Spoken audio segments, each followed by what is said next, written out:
Be fearful when others are greedy, and be greedy only when others are fearful. Rule number 1, never lose money. Rule number 2, don't forget. Rule number 1, I never attempt to make money on the day-to-day change in the stock market.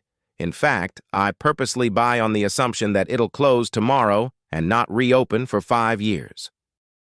The most important thing to do if you find yourself in a hole is to stop digging.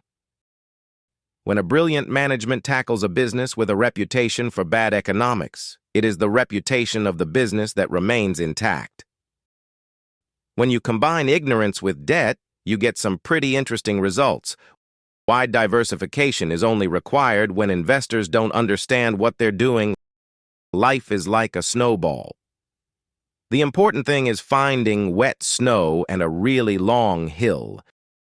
There seems to be some perverse human characteristic that likes to make easy things difficult.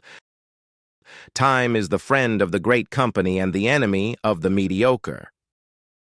We believe that calling institutions that actively trade investors is like calling someone who repeatedly engages in one-night stanza romantic. Forecasts may tell you a great deal about the forecaster. They tell you nothing about the future. I enjoy the process much more than proceeds. It's far better to buy a wonderful company at a fair price than a fair company at a wonderful price. Wall Street is the only place that people ride to in a Rolls-Royce to get advice from those who take the subway. Look at market fluctuations as your friend rather than your enemy. Profit from folly instead of participating in it. Only when the tide goes out do you discover who's been swimming naked. The business schools reward difficult, complex behavior more than simple behavior, but simple behavior is more effective. I don't like to jump over 7-foot bars.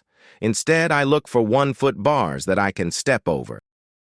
It's better to associate with people better than you. Pick out people whose behavior is better than yours, and you'll soon drift in that direction. Chains of habit are too light to be felt until they are too heavy to be broken. Someone's sitting in the shade today because someone planted a tree a long time ago. Subscribe.